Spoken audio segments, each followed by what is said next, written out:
SK news Telugu channel కు స్వాగతం. అనంతపురం జిల్లా కళ్యాణదుర్గం పట్టణంలో ఏఐఎస్ఎఫ్ జిల్లా ఘనంగా మహాసభలను నిర్వహించారు. ఈ మహాసభలకు ముఖ్య అతిథులుగా ఏఐఎస్ఎఫ్ రాష్ట్ర నాయకులు జాన్సన్ బాబు, రాష్ట్ర అధ్యక్షులు శివారెడ్డి, రాష్ట్ర ప్రధాన కార్యదర్శి, జిల్లా నాయకులు హాజరయ్యారు. వందలాది మంది విద్యార్థులతో కరణం చిక్కప్ప పాఠశాల నుండి జెండాలతో, నినాదాలతో ర్యాలీగా బయలుదేరి టీ కూడలి దగ్గర ఏర్పాటు చేసిన సభా ప్రాంగణానికి చేరుకున్నారు. అనంతరం ఏఐఎస్ఎఫ్ రాష్ట్ర అధ్యక్షులు జాన్సన్ బాబు మాట్లాడుతూ, ఈ రోజు కళ్యాణదుర్గం పట్టణంలో జిల్లా మహాసభను దిగ్విజయంగా జరుపుకుంటున్నామన్నారు. దేశ రాష్ట్ర ప్రభుత్వాలు విద్యార్థుల పట్ల నిర్లక్ష్య వైఖరిని విడాలని అన్నారు. ఎస్సీ, ఎస్టీ, బీసీ, మైనార్టీ హాస్టల్లో మౌలిక వసతులను కల్పించాలని అన్నారు. ఇంటర్, డిగ్రీ చదువుతున్న విద్యార్థులకు మధ్యాహ్న భోజనం వసతి కల్పించాలని అన్నారు. అనంతపురం జిల్లాలో సెంట్రల్ యూనివర్సిటీకి నిధులు మంజూరు చేసి ప్రొఫెసర్ పోస్టులను భర్తీ చేయాలని ప్రభుత్వానికి డిమాండ్ చేశారు.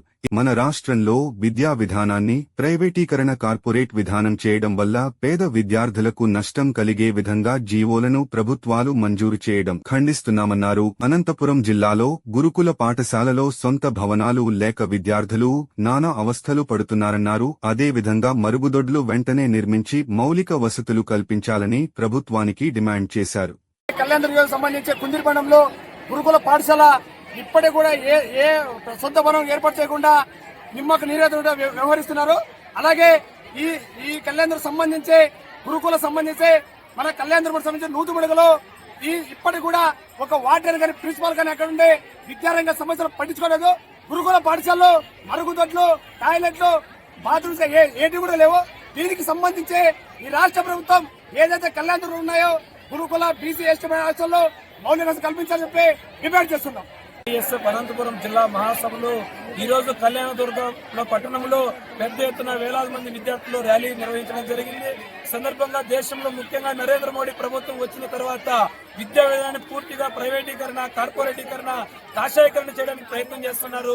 పూర్తిగా కూడా మెడికల్ అంతా కూడా ఈ రోజు మాఫియా రంగంగా తయారు చేశారు. కానీ ఈ రోజు ఆంధ్రప్రదేశ్ రాష్ట్రంలో ఈరోజు మెడికల్ సీటు కావాలంటే 700కి 620 మార్కులు వస్తాయని చెప్పేసి ఇప్పుడున్న ప్రభుత్వం చెప్తోంది. నూతనంగా 17 ప్రభుత్వం మెడికల్ కాలేజీలు వస్తే మెడికల్ కాలేజీని ప్రైవేట్ పరం చేయాలని చెప్పేసి ప్రభుత్వం పబ్లిక్ ప్రైవేట్ పార్ట్నర్షిప్ తో చేయాలని చెప్పేసి ఒక కుట్ర పొందుతుంది. తక్షణమే మెడికల్ కళాశాలను ప్రైవేట్ పరం చేయడాన్ని తీవ్రంగా వ్యతిరేకిస్తున్నాం. అదే పద్ధతిలో విద్యార్థులకు రావాల్సిన గతంలో అమ్మఒడి అని చెప్పారు, విద్యా దీవెన అన్నారు, వసతి దీవెన అన్నారు. ఇవి గత 3 సంవత్సరాల నుంచి ఏ ఒక్క విద్యార్థి కూడా పూర్తి స్థాయిలో లేదు. తక్షణమే బకాయిలు విడుదల చేయాలా. విద్యా సంవత్సరం ప్రారంభమై 2 నెలలు గడుస్తున్నా కూడా ఇంతవరకు అమ్మఒడి ఇవ్వలేదు. కొంతమంది విద్యార్థులకు పుస్తకాలు ఇచ్చారంటే ఒక పరిస్థితి కనపలేదు. తక్షణమే రాష్ట్ర ప్రభుత్వం బకాయిలను విడుదల చేయాలి. కొన్ని అనంతపురం జిల్లాలో ఉన్నటువంటి ప్రభుత్వ మైనారిటీ, ప్రభుత్వ BC, SC, ST, minority Kasturba గురుకుల హాస్టల్లో నెలకొన్న సమస్యల్ని తక్షణం పరిష్కారం చేయాలని చెప్పేసి ఈ జిల్లా మహాసభ సందర్భంగా రాష్ట్ర ప్రభుత్వాన్ని చేస్తున్నాం. ఏఐఎస్ఎఫ్ రాష్ట్ర అధ్యక్షులు ఈరోజు కళ్యాణదుర్గంలో మరి ఏఐఎస్ఎఫ్ జిల్లా మహాసభలు ఘనంగా నిర్వహించుకోబోతా ఉన్నా. అందులో భాగంగానే బహిరంగ సభ కూడా నిర్వహించుకోబోతా ఉన్నాం. ప్రధానంగా ఈ మహాసభల్లో రాష్ట్రంలో, దేశంలో ఉన్నటువంటి విద్యారంగ సమస్యలపైన సమూలంగా చర్చించడం జరుగుతుంది. అందులో ప్రధానంగా ఈ జిల్లాకు సంబంధించి పూర్తిగా చర్చించడం జరుగుతుంది. ఎందుకంటే ఈ జిల్లాలో ఉన్నటువంటి ఎస్సీ, ఎస్టీ, బీసీ, మైనార్టీ సంక్షేమ హాస్టల్ సంబంధించి సమస్యల పరిష్కారం, అదేవిధంగా ఈ జిల్లాలో ఉన్నటువంటి సెంట్రల్ యూనివర్సిటీకి నిధులు, అదేవిధంగా ప్రొఫెసర్ పోస్టులు భర్తీ చేయాలని, యూనివర్సిటీలకు సంబంధించి కూడా పీజీల్లో చేరే విద్యార్థులు కరువు అయిపోతా ఉన్నారు. కాబట్టి పీజీల్లో చేయడానికి, యూనివర్సిటీలో చేరడానికి మరి అభివృద్ధికి నిధులు కేటాయించాలి. ఇంటర్మీడియట్, అదేవిధంగా డిగ్రీకి సంబంధించి కూడా ప్రణాళికలు పెంచాలి. మధ్యాహ్న భోజన పథకాన్ని కూడా అమలు చేయాలి.